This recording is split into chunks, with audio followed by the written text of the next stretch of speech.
And now for everybody's favorite game show, What's Under the Towel? Hey, I'm your host, Joe, and I'm going to give you a hint and you tell me what it is. Here are a couple of hints. It's polymer framed, has a steel slide, has a screwed in front sight post, and a squared off U in the rear. What do you think it is? Before I tell you the answer, Middletown Firearms provided this one, so make sure to check them out. I can't link them, but you can always go to Middletown, Virginia on Google and type in Middletown Firearms, and it will magically appear. Don't use web crawler. It's a dead search engine. But this one is going to probably blow your brain bucket. Unless you saw the short or read the title. I should really rethink that. But what we have in here is a polymer frame, steel slided, front sight post screwed in, square rear sight. And it's not a Glock. No, for those of you that can't tell with the eyes in front of you, this is a 1911. This is actually a Moxie. That's right, the FXH45 Moxie by ATI. American Tactical is based out of South Carolina. They build a lot of guns. They do a traditional 1911, and they do this guy. They also do the ATI Omni Hybrid AR-15, which is a polymer framed with steel inserts AR-15 that weighs almost the same as a regular AR-15. Same thing is going to happen here. Why the heck would anybody want to take a 1911 platform, which a lot of people will say, oh, it's antiquated anyways, and then make it out of polymer? Number one, this thing allows me to troll you Glockophiles to no end because it actually takes Glock sights. However, ATI realized that you can do a lot more with molding than you can with steel at a lower price, and they decided to build a gun to take advantage of that. Do I approve? Well, let's go through this video and we will see what happens. Now, when this gun came to me, from Middletown Firearms, I will add, it had just standard black grips on it, and for me, that was no bueno. So I went ahead and grabbed a pair of G10 grips that I had laying around in a drawer because of how bright they are against the black firearm. Now, this is a set of grips off of Amazon. If I remember to, I will link them. However, the company's probably gone because it's a fly-by-night Chinese guys, but I like the full finger groove. Unless I did that, sorry, I wind up dremeling out a lot of my grips. But these are pretty decent. They were like 30 bucks. They fit this gun well, and with the stainless trigger, stainless barrel, I think it looks pretty good. Anyways, let's dive back into the aesthetics of this thing. Normally it comes in a plain plastic box. It's at the shop. I couldn't find it, and I didn't feel like hunting anymore, so I decided to skip that. This gun came with 2 mags, and as you can see, it does have a couple of things done to it. Most noticeable, the Wilson Combat magwell that it has. Interesting there, but it does help. Trust me, it does.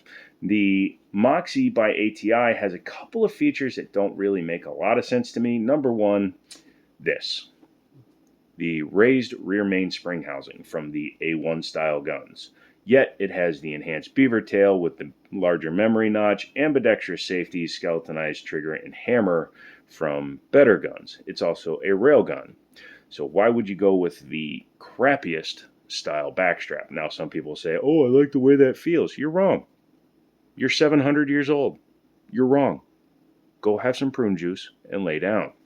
The flat mainspring housing is a much better idea. Plus, it allows you to get a better grip on the memory notch.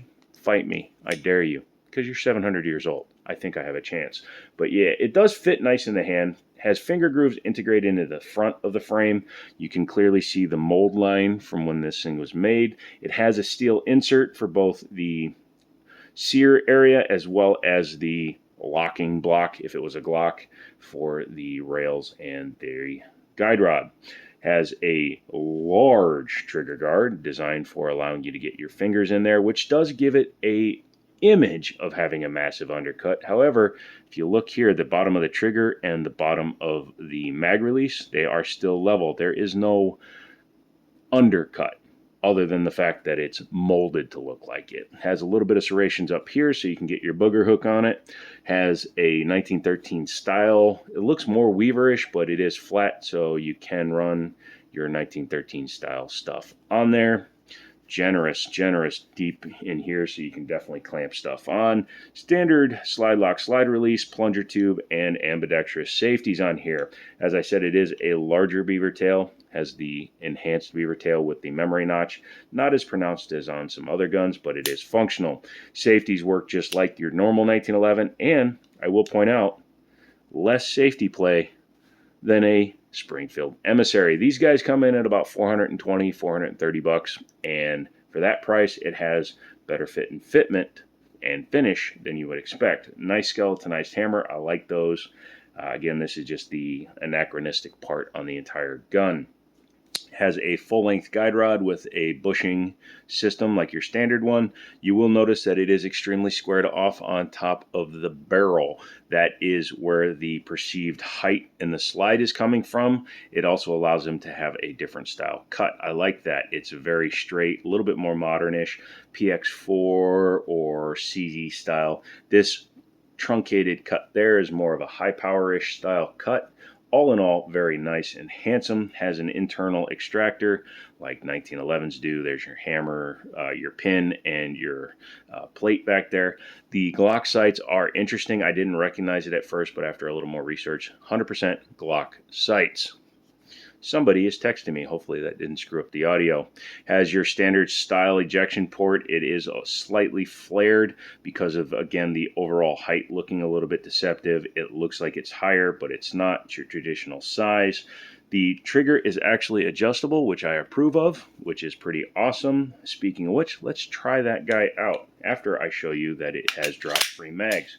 Very well built there. Yes, coming with 2 8-rounders in this one. But the trigger is fully adjustable. It's out quite a bit on this one. I don't like that. I'll be setting it far back if I decide to keep the gun, but it has a long style trigger, so it's not short, it's the long style trigger. And the play to the wall is pretty standard. Once you get to the wall, you just pull it and it goes. A little over 4 pounds. Highly approve of that. It's dripping some oil because I did oil this gun before the video. Lube is your friend when it comes to polymer to steel. The reset, very short, very easy, very nice. As you can see, I hit it very quickly. But yeah, standard 1911. It's all standard internals from a Series 70. So it's going to feel pretty good unless they found a way to mess that up like Taurus does every now and then.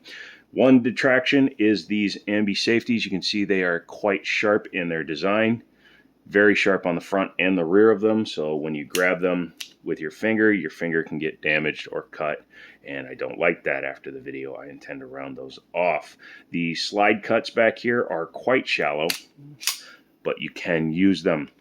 I do prefer to press check from the front because when I pull over the top from the rear, I can't see in there. Anyways, 2 screws back there. Yes, you can put an optics plate on here. They're about 50 bucks for the plates. They are still available, so I may get the RMR one just to see how it runs. Possibly. Or I could use the Glock adapter that just puts the plate above it. But since it has a mounting system with a metal plate that can go on there, that will be much more stable. You can put any standard Glock sights on there, which is a benefit. Yeah, what do you say we take her apart? Let's put the rag back in here. Don't forget to subscribe to the channel. You're helping it grow. 151,000 subs. 6 members. I'd like to see a few more members in that, but hey, come along, help me buy stuff for the channel, and we can do more fun stuff like this guy. Move your bushing to the side. Take your plunger out. One thing I noticed, it uses a flat spring for the guide rod, which is perfectly fine. Bring your gun back to the takedown notch. It's a little stiff in here because of the way the guide rod interfaces with the lower part of the gun, which I also found from the previous time I filmed this. But once you've done that, flip the gun over and take your slide off the frame. Has a full-length metal guide rod, which I like, non-captive. Obviously, 1911 makes it a little hard to take it apart if it was captive. You'd have a bull barrel and a race gun at that point. Go ahead and drop your link. Pull out the front, and you will see this is a typical John Moses Browning designed barrel. Short action recoil with locking lugs on the barrel. I may polish out this entire finish and have a super polished stainless barrel. Haven't decided yet on that. The grooves and lands inside of the barrel are a little bit minimalist. I'm okay with that. The fit and finish on the inside of the barrel, you can see there's some chattering from the thing probably being dry and catching. It's a little disconcerting, but hopefully the gun will be fine. Series 80 style, no drop safety, and it overall looks to be built pretty well. The frame, as I was saying, this is all metal, which it should be. This is a two-piece design, so it goes around the mainspring and the sear, which is interesting. I'll have to see how that goes because I do want to change this. You can change the mainspring without taking all this apart, but if I do decide to take it all apart, I'll show you. But it is a two-piece design with the sear, or excuse me, the disconnector coming through it. Overall, not bad, and it actually feels pretty good in the hand. This weighs more than an aluminum frame one, mainly because of the parts in here. But yeah, not bad at all. Reassembly, like I said, it's a little fiddly because of how tight the tolerances are in the gun, which I'm not a big fan of, but I can learn to live with. Take your guide rod, stick it back in there.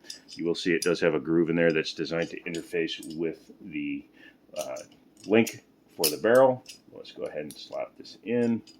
Aha, see, made the classic blunder. I engaged in a lane orange. No, I put the guide rod in before I had the plunger or the bushing in there. So go ahead and slap that over. I'm not going to put the spring in yet because it doesn't really help in this case. Take your slide and your frame, put them back together. Come back to where your link is visible in the winder. Put your slide lock in. Normally I would make sure that everything is lined up, but this gun, the tolerances are too tight, so it doesn't fit right without the recoil spring in place, which is dumb, but as long as you take your time, you can get used to putting these things back together the right way. 1911s are one of the easiest guns to work on, in my opinion. I know some people may say they're not, but they are. Again, you're 100 years old. I will fight you. Go outside. But once you go ahead and reassemble it, rack it a couple times, make sure she functions. So that is the ATI Omni FXH 45 Moxie. What do I think? So far, I'm kind of digging it. Not going to lie, I'm kind of digging it. A couple of little things I don't like. I don't like how tight the fitment is when you're reassembling it. That's fine. I can live with that. The ambi safeties, you can see just from fiddling with it, it's already put some wear on my hand. That's from stabbing myself with the knife. Yes, 2023, I've stabbed myself twice with knives I wasn't holding. Interesting, right? But yeah, it needs to definitely be taken care of because that will cause some wear on your hands during the shooting of it. But yeah, if it shoots well, I will invest some time, energy, money into it. If it doesn't shoot well, look for it on the shelf. Make sure to subscribe, leave me a comment, all that good stuff. A cool company reached out. I'm still working with them to maybe do a T&E gun finally at 150,000 subs. That's not something I normally reach out for. Look, I don't do this for a living. I like to come in here, have some fun, check out some stuff. You and I, fresh eyes, all that fun stuff. But I'm going to reach out a little bit more, try to get some T&E stuff, and we'll have some more fun. Somebody's about to walk over my head, so I'm going to get out of here. Leave me a comment, and as always, I'll talk to you later.